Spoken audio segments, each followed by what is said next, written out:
Welcome to Guide to Feeling Better. I'm Charlotte Wethington, recovery advocate and host of today's show. This show discusses practical information for staying well and recovering from mental and substance use disorders. Today, we will be talking about families of addicted loved ones. Here to share with us more about this topic is Laura Jackson, licensed clinical social worker and addiction specialist from Catholic Charities in Covington.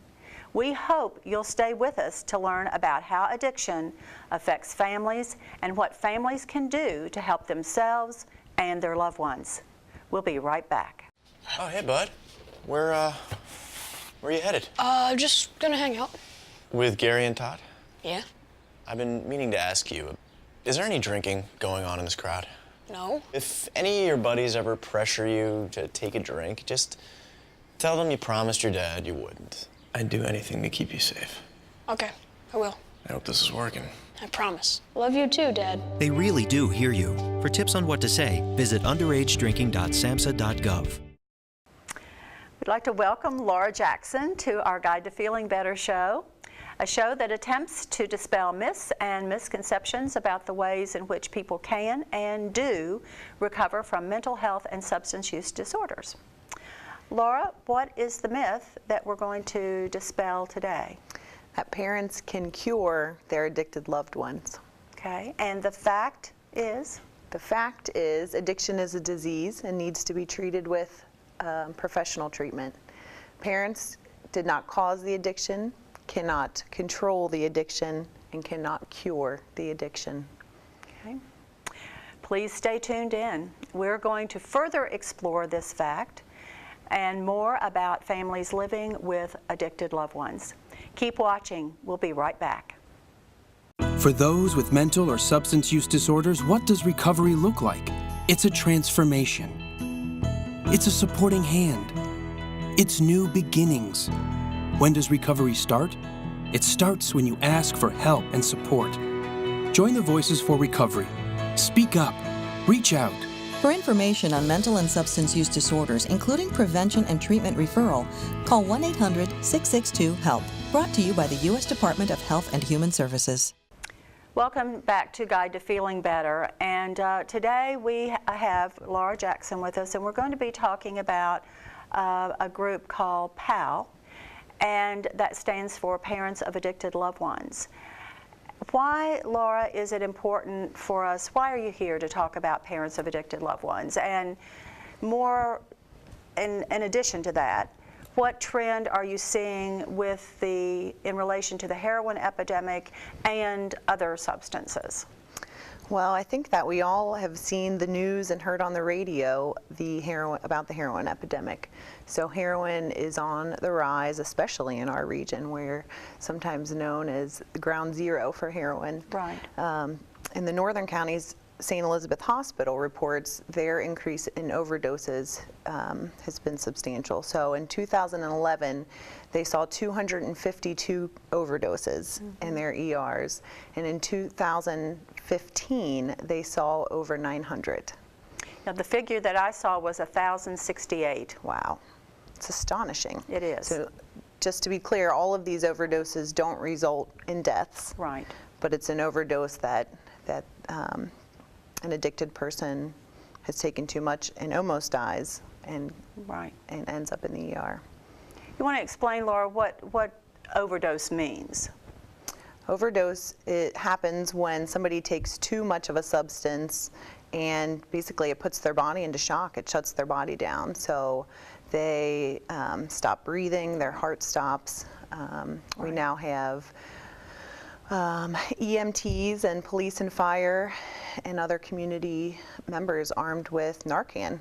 So if there is an overdose, it's a quick way to bring somebody back and then saves them time to get to the ER. So, in addition, to what we know the trend is with heroin, you were also sharing about that heroin is not the only thing that you're seeing with families. No, we're still seeing a lot of alcoholism, marijuana abuse, cocaine, even meth coming into the area.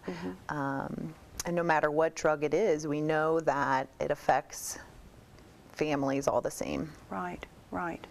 And so because of the heroin epidemic and because of all the substances, then it's important to talk about families. Sure. So we hear all about the addicted people, and we hear about recovery for them and treatment options for them, but we don't hear a whole lot of support and talk about how the families are dealing with this and what are they supposed to do.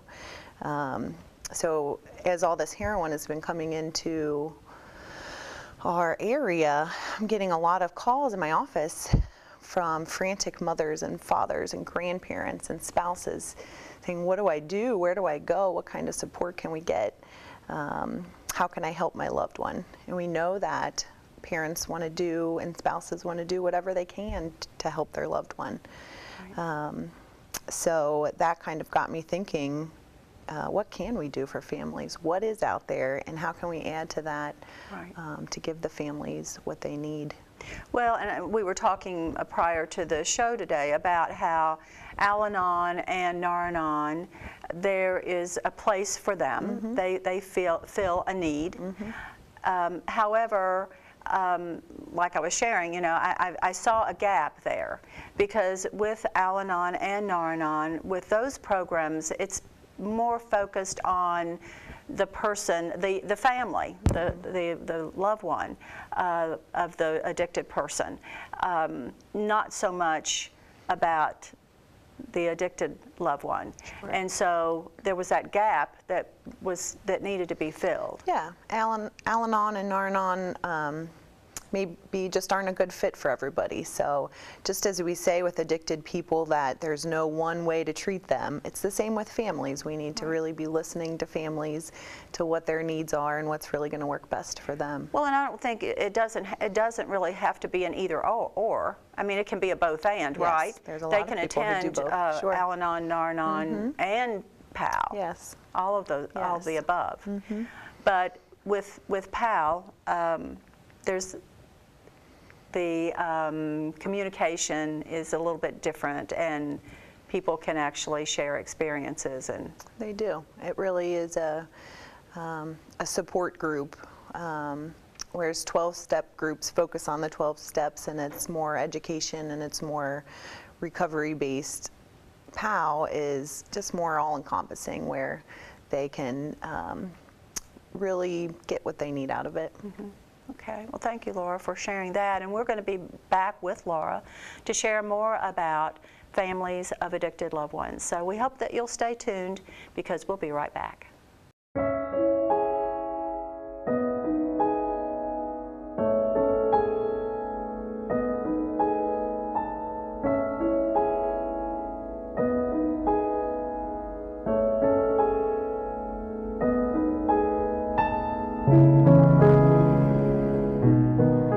You may see yourself as a lot of things, but you will always be his dad. Please, take control of your life and go to AA. Welcome back to Guide to Feeling Better. We're here with Laura Jackson today from Catholic Charities, and Laura has shared with us in the first segment about working with families. So can you share with us some more, Laura, about your experience in working with families and why it's so desperately important that that work is done? Sure. I mean, what I'm seeing at my office at Catholic Charities is addiction affecting people throughout their lifespans. So we have, St. Elizabeth is reporting that there's been a huge increase in babies born addicted to heroin. And we still have babies being born with alcohol, fetal alcohol syndrome, other things. So some of the effects we know, and some we don't know for these babies in the long-term effects. We also know that children experiencing abuse and neglect, a large majority of those families that are working in children's services with the cabinet have parental substance use and abuse. I think we've been hearing that on the news lately, haven't we? Yes. So the National Council on Child Abuse says that 8 million children live with parents who are substance abusing. That's incredible. That's a huge number. Huge number. So we know that addiction and substance abuse affects people of all ages. And then we have teens and adults who are using themselves, and we have their parents and spouses. So we think about the family from birth to death and all of those different cycles of their lives. And the older adults, is a problem as well. Right. So we know with this opiate addictions, you know, the older population are more vulnerable to being overprescribed medications, and they get addicted to pain pills and other narcotics. right. And then I think that we were talking too about the grandparents who have addicted adult children. Yes. And what's their experience now, Laura? So then the result is we have grandparents raising grandkids. Right. We have kids growing up that don't really learn how to cope with their feelings and things that go on in their life, because if their parents using and they get stressed or upset, and what do they get high, that whole part is missing to show and role model for that child of how do you deal with life in a healthy way. Right. Well, you know, and in our culture, what do we hear, you know, about, well, and what do we see on television, in movies? You know, well, I've had a rough day, so I need a drink. You know, that's kind of our culture of wanting to quick fix, to avoid the stress, to avoid the pain, to numb ourselves to life experiences, which are not always pleasant. Right. Right. So, are there some common threads that run through as you're seeing these families, as far as Yeah, I mean, I think experiences? a lot of the first-time calls that I get, it's clear these families are hurting. They're scared. They maybe have never talked to anybody about having an addiction in their family, Right. and they don't know where to turn. I think parents naturally feel guilt and shame. They want to fix things. They want to do anything they can for their children to be happy, right? So Right, absolutely. when there's a disease as serious as addiction, they're thrown off. They don't know what to do. And sometimes we see parents who become sick themselves. I've heard parents say that in a way they've become addicted to their addicted person. You know, they kind of forget about everything in their life, and their sole focus is on trying to cure their child's addiction. Do you think that that's any different, Laura, than how a family member would react if their loved one was suffering from any progressive, potentially fatal illness? No, I don't. As we were kind of talking about earlier, Right, you know, if you have a family member with cancer or another kind of fatal disease, you're going to do anything that you can Right. to get the best treatment, to get the best support, to have the best outcome. Absolutely. And, you know, why do you think, too, Laura, that people who call are reticent about doing that? Why have they not reached out before, do you think? What's that about? Well, I think that we're still battling a lot of stigma in our society. You know, a long time ago, and probably not so long ago, when people thought that addiction was a moral thing. You know, if they could just get right with God, or if they could just pull themselves up by their bootstraps, that this would all go away. But now, with all the brain research that we know of, that's just simply not true. Right. You know, I heard Dr. Volkov say one time, she's the director of the National Institute on Drug Abuse, that we're willing to accept research on every other level, except when it comes to the disease of addiction. And so, you know, we still are fighting a lot of that shame, stigma, and discrimination that surrounds this disease when that doesn't exist with other diseases, Right. except perhaps mental health. Right. And that's, and we find some of those same issues with mental health as well as substance use. So that's why it's so important that we get that information out there. It is. Thank It you, is. Laura. We're going to be right back with Laura to talk more about families of addicted loved ones. Stay tuned. We'll be right back. With child sexual abuse, there are almost always red flags. Learn how to protect your children at familynurture.org. Welcome back to Guide to Feeling Better. Laura Jackson is here with us today from Catholic Charities. She is a social worker and also is an addiction specialist. And so she's sharing with us a lot of information about her experience with families of addicted loved ones. So Laura, in our last segment, we were talking about all of these issues that surround the disease of addiction and the people who catch the fallout from it, because we know it's not just the person who has the disease that's suffering, but everyone who loves and cares about that person. So let's give the folks in that situation some hope.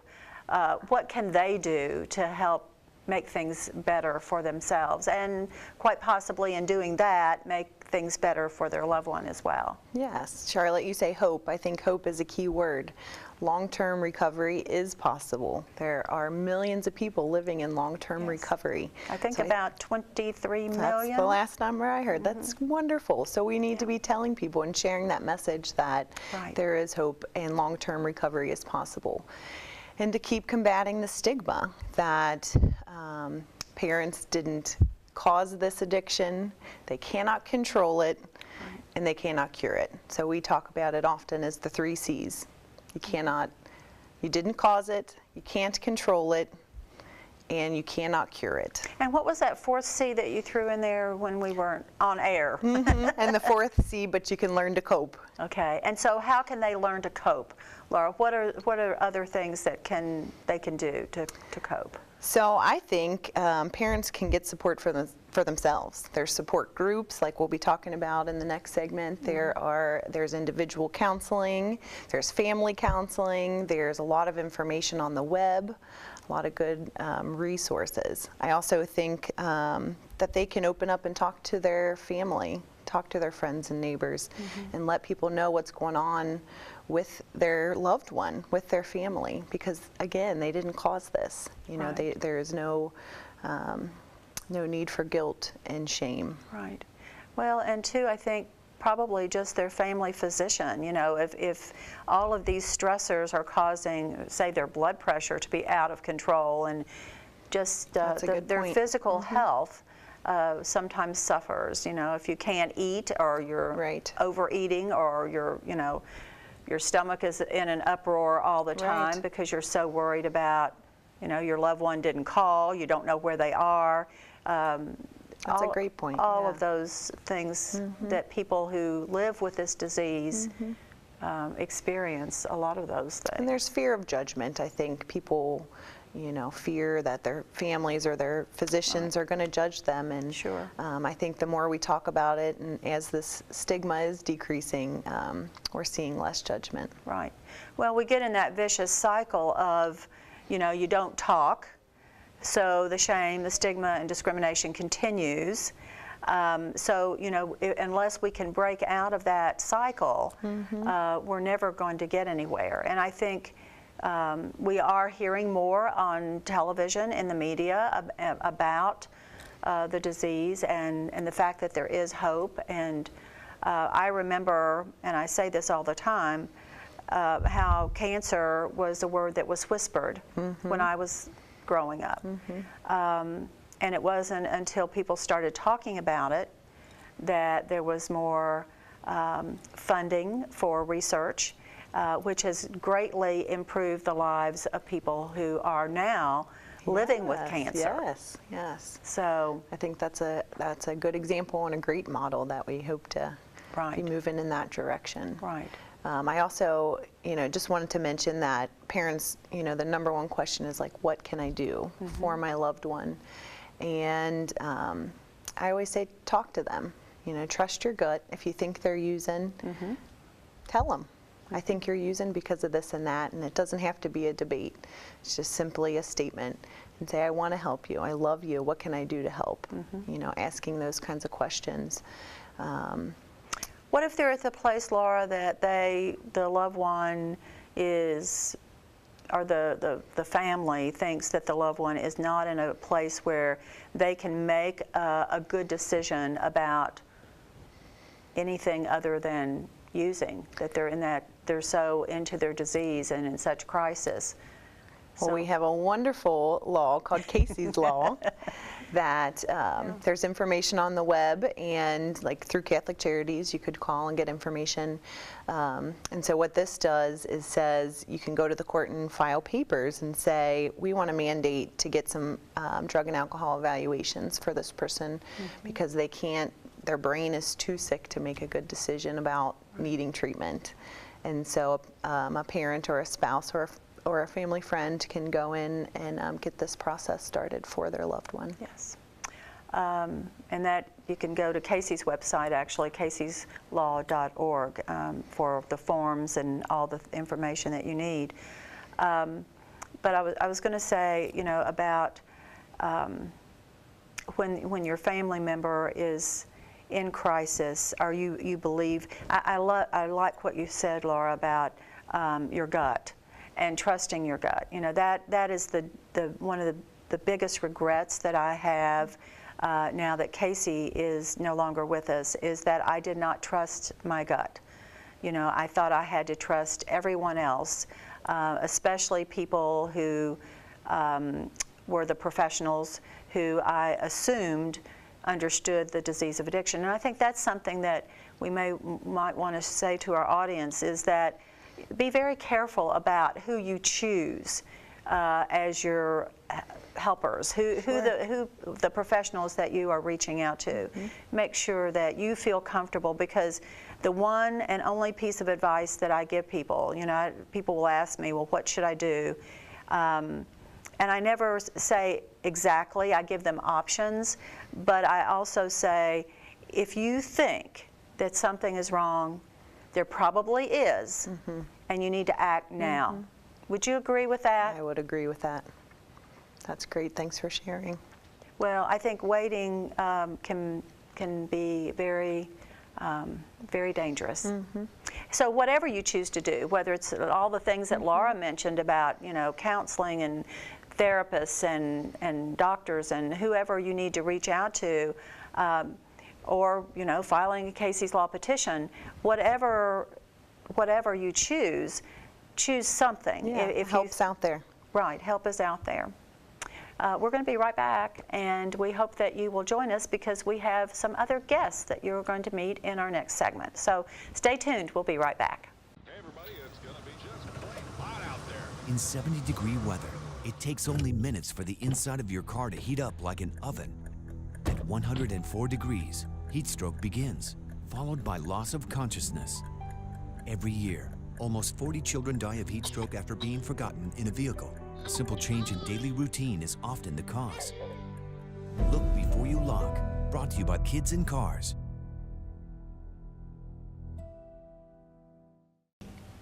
Welcome back to Guide to Feeling Better. You'll notice that Laura Jackson has, these two lovely people have taken Laura's place for the moment. And welcome, Tony and Tina, to Guide to Feeling Better. We're so glad to have you here. Tony and Tina are not just my guests, but they're my friends, and so I'm so glad to have them with me today.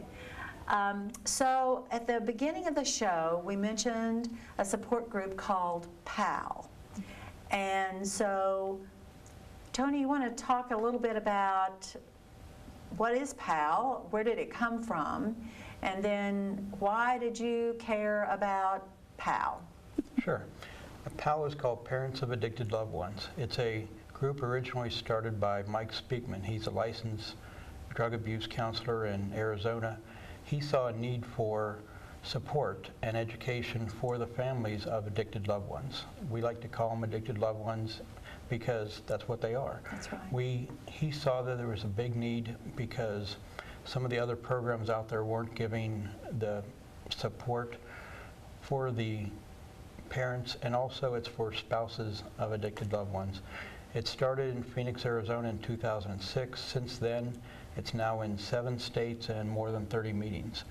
It is all a volunteer organization, and it's there for support.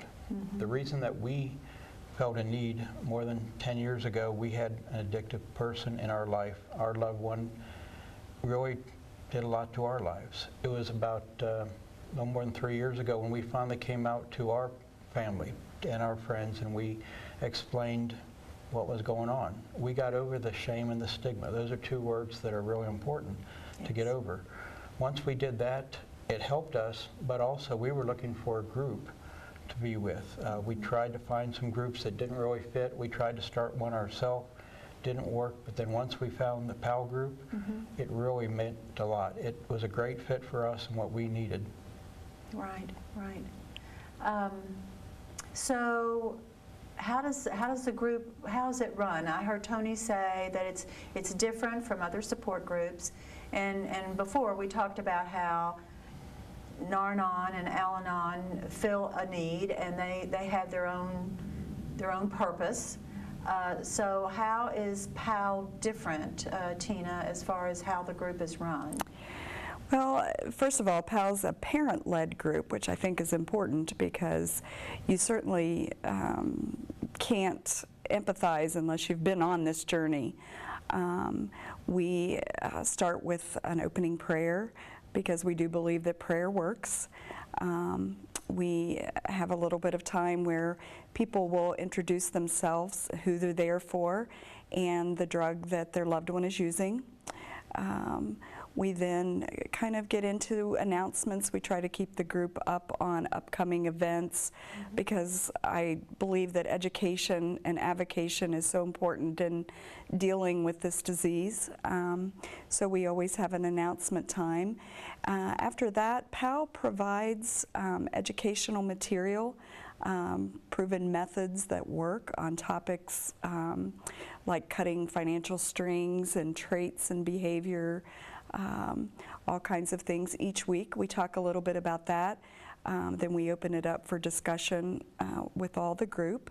And then after we've done that, then we have a little bit of share time, which I think is the most important thing, which doesn't happen in some of the other groups. And it enables us as parents to vent, to cry, to talk, to laugh, whatever we need to do about what's been going on in our life or with our loved ones in the past week. And then we end in prayer. So it's been just lifesaver for a lot of us and very therapeutic to go each week and see tears turn to smiles and know that you can laugh and find joy again in this journey because it's very difficult. Absolutely. Well, as I was sharing with you all earlier, as I was driving in this morning, I was thinking about the word PAL and how, you know, that's so neat. I think that acronym spells out PAL because definitely you need friends and to be able to have a group where you feel like you're surrounded by friends, by people who have a shared experience, which is what support groups is all about, is that shared experience. And you know, it makes, I know on your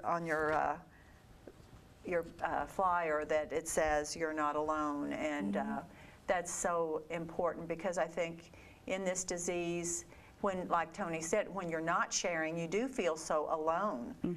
That's the beauty of sharing, because then you can find other people that can help you and support you and encourage you. So Tony, what about your group? I mean, when does it meet? Where does it meet? We meet every Wednesday night at Catholic Charities on Church Street in Covington. We are there from 6:30 until 8 is the official time.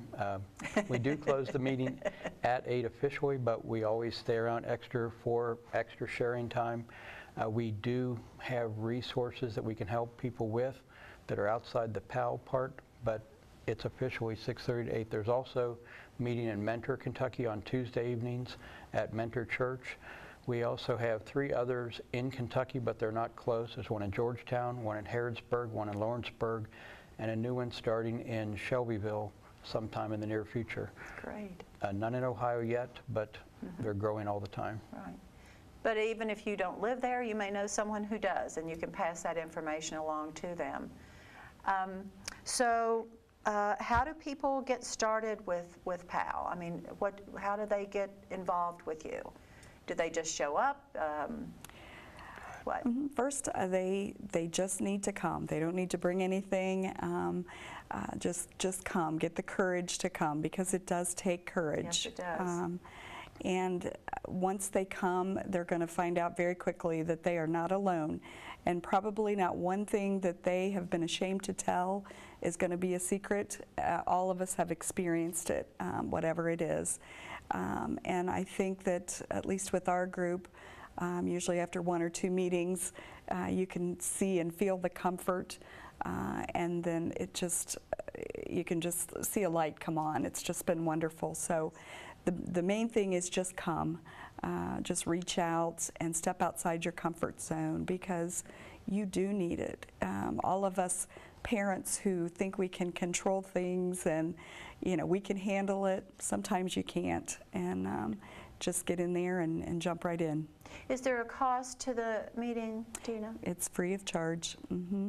And PAL provides us with all of the materials to use. We've tried to hand out folders so that our group can keep those and refer back to them when they need to. Right. But no, absolutely free.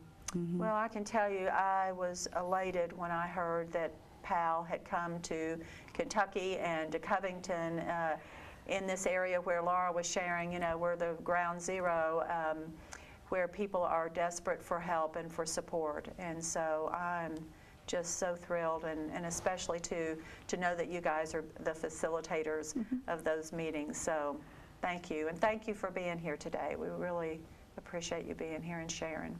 You're welcome. We hope that you'll stay tuned, because there is more to share on Guide to Feeling Better. So stay tuned. We'll be right back. Growing up and separating from what's familiar to you can be scary. It can be even more difficult if you have a mental health challenge. You're trying to define yourself and your place in the world, which can be hard if you feel anxious or depressed. When one person reaches out to lend a hand, they can make all the difference. You could be the one to help them soar. Find out how you can help a young person with a mental health or substance abuse challenge. Visit samhsa.gov/children. Welcome back to Guide to Feeling Better, and we have switched guests again and back to Laura Jackson. And I, for one, Laura, just want to say thank you for having the vision to bring PAL to Northern Kentucky. Thank you. Well, I you're know welcome. that everyone that's involved in that PAL group, I'm sure, has a huge amount of gratitude for you having the forethought and the vision to see the need. Well, thanks, Charlotte. So, and I think we wanted to say just one more thing about the PAL group, and I just wanted to give some credit to Tony and Tina, who really do a wonderful job. Yes. And even though the group is housed at Catholic Charities, you do not have to be Catholic to attend. It's open to everyone. And some of the principles that make the group so nice is that they go for suggestions, not advice, encouragement, not judgment, so that they'll meet people where they are with a welcoming, open arms, and give them the support that they need. Right. Yes, that's good to know. So I think we were going to talk about some resources, Laura? Yes, there are resources for families. So we have the PAL groups, as Tony and Tina mentioned, the group at Catholic Charities in Covington. We've got the group at Mentor Baptist and a group at Seven Hills in Florence. Those are all on different nights throughout the week, so hopefully one can fit the schedules that you need. We also have the Peace Support Group. This is for parents whose children have lost the battle to addiction? Well, actually, Laura, we kept the same acronym. Okay. But we've changed on our brochure and in our speaking about peace to people enduring addiction consequences every day. That's what peace stands for. So, because I'll tell you why, Laura, just like you were saying earlier, I mean, this affects so many different people. It's not just the parents, it could be the spouse, it could be the significant other, it could be the grandparent, the aunt, the uncle, the sister, the brother, and we've pretty much had all of those things, or all of those different categories of people in our group. So. Wonderful. And so that group meets the first Tuesday of the month in the evening. We also have PAR, People Advocating Recovery, which is a grassroots parent group that kind of... Well, it's an advocacy group, a grassroots advocacy group that just started because there were people who had a passion for advocating for recovery. Right, and they identified there's some big barriers to people getting recovered. Right, right. Just to say one more word about peace, it meets that first Tuesday at 7 o'clock at the Grateful Life Center, Transitions Grateful Life Center, Erlanger, and also our PAR meeting meets at that same location at 6:30 on the second Monday of the month. So peace first Tuesday, PAR second Monday. Great group of people. Yes. For sure. Yes. So, and then there's, like you mentioned before, the Al-Anon and the Nar-Anon, and they have websites. If you Google them, you can find, put in your zip code and find a local meeting that suits you. And then we've also got NorthernKentuckyHatesHeroin.com. Right. And they are just the mecca for resources for all kinds of things, but the different treatments and sober living and support groups. And so if you go to their website and click on the resource link, you will find everything you probably need to know. And then also Mental Health America and Catholic Charities. We have information on our websites and contacts that if you just want to talk to somebody to see what next steps may be, you can call either one. And I would say that on the NKYHatesHeroin.com, that online guide has been updated, and the new improved edition is going to be outstanding. Wonderful. I mean, even I can't imagine it being better than the first one, but it is going to be better because we have gathered even more resources. So wonderful. So check that out. That's a good resource. And then again, if you think that intervention is where you want to go with your loved one, then Casey'sLaw.org is another website you might visit. So this is wonderful. There's a lot of resources and a lot of places and people that are out there to help and support families. Absolutely. We need to continue this message. The message, again, that there's hope. Right. Recovery is possible. People live in long-term recovery. People are doing it. Absolutely, every day. And you know, Tina mentioned something about advocacy. You know, one of the best things, of course, me as a recovery advocate, of course I would think this, but I do believe that advocacy is the foundation on which we need to really build, because that's what's going to change things. That's what's going to change attitudes and perceptions. That's what's going to diminish and hopefully completely erase the shame, stigma, and discrimination. So anything that you can do to advocate, and Tony mentioned this, just talking. You know, that's what advocacy is. It's about talking. And you're not talking against anything. You're talking for something. You're talking in support of a person, a place, a thing. In this case, we're talking about people. And a cause, of course, too. But so, Laura, where are some places that we can advocate or that we can show support? I think we've got some events that you wanted to mention. So this month in April, there are some events coming up. We have Mike Speakman, the founder of POW, coming to Georgetown on April the 9th, and he is going to do an all-day seminar on codependency, and then I think is going to attend there and be a part of their POW meeting in Georgetown either that night or the next night. We also have Sam Quinones is the author of Dreamland, and he will be at NKU on April 18th or 19th. Two different events. Right. And you can go both. on. He's going to be there both. But the events are look a little different. Right. So you can go on NKU's website and get that information to register for that. And then the end of the month, April 30th, is the Recovery Summit put on by PAR, I think. Yes. And it's going to be at the Life Learning Center. And again, you can look on PAR, People Advocating Recovery, their website for more information. Right. At our PAR meeting last night, we were talking about that Recovery Summit. And it is for people who are in recovery and also for families of people in recovery as well. There's going to be a lot of workshops, some speakers. Again, it is a free event. And if you register, then there is also, you know, you hear the saying there's no such thing as a free lunch, but actually there will be a free lunch there.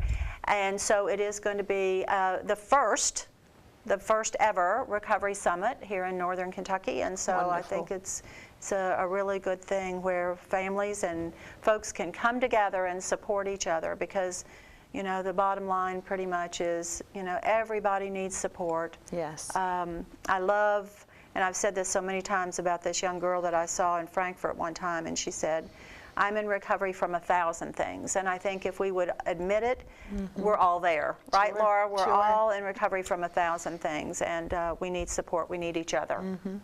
So all of these are great events. I just have to put a plug in for Sam Quinones, the book Dreamland. Have you read it, Laura? I have read it. Do you Amazing. Not? It is, absolutely. I think it does so much for families of addicted loved ones to know what the climate was like, what was going on around us, what the environment was looking like. Right. It was kind of like the perfect storm, all Yes. these factors that came together that created this monster of a heroin epidemic. Absolutely, absolutely. Laura, thank you so much for being here today. Thank you for having me. Well, it's been a pleasure. And Tina and Tony, great guests today. Yes. I couldn't think of anybody that I'd rather have on as a guest. So we thank you for being with us on Guide to Feeling Better today. And we hope that you will stay tuned for the news. With child sexual abuse, there are almost always red flags. Learn how to protect your children at familynurture.org. Hello, I'm Alicia Fuentes with Mental Health America, and today we have Tracy Fuchs with Family Nurturing Center. Hi. How are you doing today? Doing well. Want to tell us a little about your organization? And Certainly. I'm with Family Nurturing Center, and we are a child abuse treatment services agency. We provide education and prevention of the issue of child abuse. We provide nurturing parenting programs, supervised visitation, and our Kids on the Block puppet show, which goes into the elementary schools, but all for the issue of the treatment of children who've been victims of abuse and adult survivors of childhood sexual abuse. Okay, great. And I understand April is Child Prevention Month, and you have a Blue Ribbon event? Yes, the blue ribbon is the international symbol for child abuse prevention, and it represents the blue color of a child's bruise. And Family Nurturing Center kind of leads a region-wide effort to promote awareness of the issue of child abuse and educate people on ways that they can prevent abuse from happening in the first place. We have on Friday, April 1st, our annual Blue Ribbon ceremony to kick off the month. It's once again hosted at Tom Gill Chevrolet. It's a noontime event, and this year we're really excited to have Kentucky's new Attorney General, Andy Beshear, will be our featured speaker. Following the ceremony, guests will be given a large blue ribbon that they will carry out and hang on the white fence in front of Tom Gill Chevrolet dealership, where it remains there during the entire month to kind of serve as that visual reminder of child abuse prevention. We also partner with schools and churches and government offices who will all be doing blue ribbon displays at their businesses. Children will be hanging blue ribbons from trees that you'll see around the region. We also, Kentucky is hosting a Blue Ribbon Awareness Day on Friday, April 8th, asking everyone to wear blue. Wear blue to work, kids to wear blue, and then take out your cell phone and take a nice selfie shot of yourself wearing blue. Maybe have your business name behind you on the wall, and send that in to us, and we're sharing it all through social media on Friday, April 8th for Wear Blue Day. Another event that we have going on is people could purchase a blue ribbon wristband like I've got, or an enamel pin, and they say there's no excuse for child abuse. They can buy those at any BB&T bank locations or contact Family Nurturing Center, and it's a great way that you can show your support for child abuse prevention. Our other big event is on Saturday, May 14th. We have our Blue Ribbon 5K, 10K race. It takes place over at Lunken Airport Playfields. It's a 9 a.m. race start. It's a chip time race, and it's really, we get a lot of very seasoned, intense, serious runners who like to do the 10K portion, and then lots of families who like to come together and walk and do the 5K race. And all the information about all these Blue Ribbon events is available on our website, familynurture.org. Online registration for the race, a calendar of activities, and a few other things that people can do on their own to show their awareness for child abuse prevention.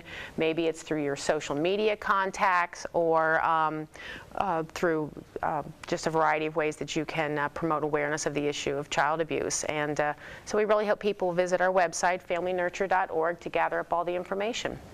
Thank you so much for sharing it with us today.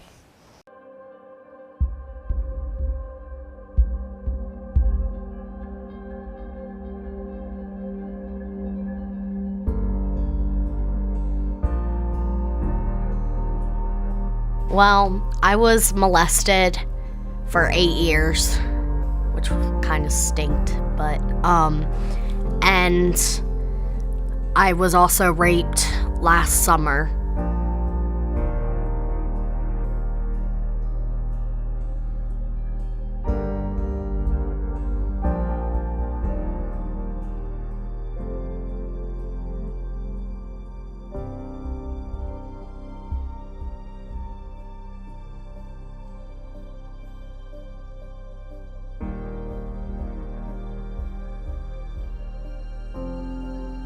Family Nurturing Center helped by teaching me ways to cope in healthy ways and to basically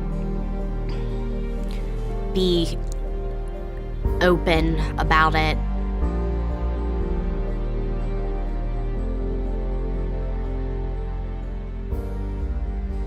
Family Nurturing Center is a nonprofit agency that's dedicated to ending the cycle of child abuse. So we have a whole range of education, prevention, and treatment programs that provide services to children and families. I didn't know how to handle just talking to him, hanging out with him.